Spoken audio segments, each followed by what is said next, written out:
هل تساءلت يوما ما علاقة حي سموحة الراقي في الإسكندرية بالجالية اليهودية؟ اليوم نحكي لكم قصة رجل غير وجه الإسكندرية إلى الأبد.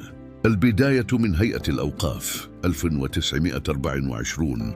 تبدأ القصة في عام 1924 عندما عرض رجل الأعمال اليهودي الثري جوزيف سموحة على هيئة الأوقاف المصرية استصلاح منطقة كانت مهملة تماما، أرض مستنقعات غير صالحة للحياة تعرف ببحيرة الحضرة. ورغم اعتراض البعض وافقت وزارة الأوقاف ومنحته حق الانتفاع مدى الحياة. من هو جوزيف سموحة؟ ولد جوزيف سموحة في بغداد عام 1878 وهاجر إلى مصر في بداية القرن العشرين كتاجر أقمشة. تزوج من عائلة مصرية يهودية ثرية في مانشستر، وسرعان ما أصبح من كبار رجال الصناعة والاقتصاد في مصر. كان على صداقة شخصية بالملك فؤاد الأول، مما مهد له الطريق لإنشاء شركات ومصانع ضخمة، والأهم بناء حي سموحة. بدأ جوزيف سموحة بتجفيف بحيرة الحضرة، ووضع مخططاً عصرياً لبناء حي جديد بالكامل يضاهي أحياء أوروبا.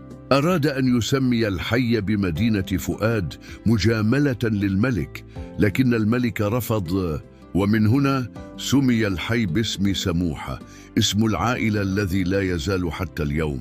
حي سموحة في بداياته جذب النخبة من اليهود المصريين والأجانب ورجال الأعمال الذين استأجروا أجمل المباني ذات التصميم الأوروبي. منطقة هادئة، شوارع منظمة، مباني أنيقة، مكان للنخبة والمثقفين ورجال المال. في عام 1949 أسس جوزيف سموحة نادي سموحة الرياضي الذي بدأ بالفروسية والجولف، وأضيفت كرة القدم لاحقا، وكان أول رئيس للنادي.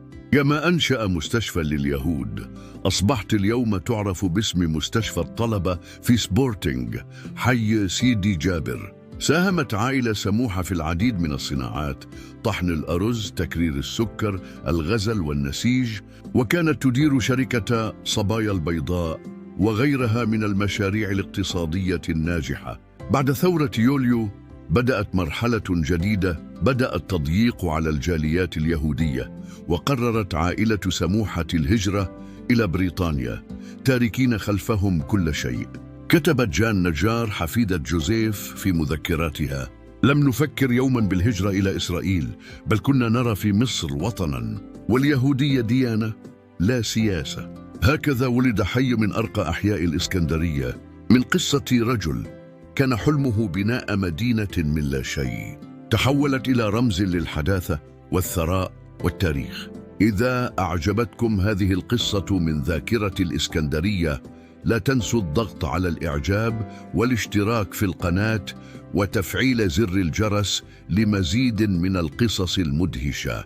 شكراً لمتابعتكم، ونراكم في الفيديو القادم إن شاء الله.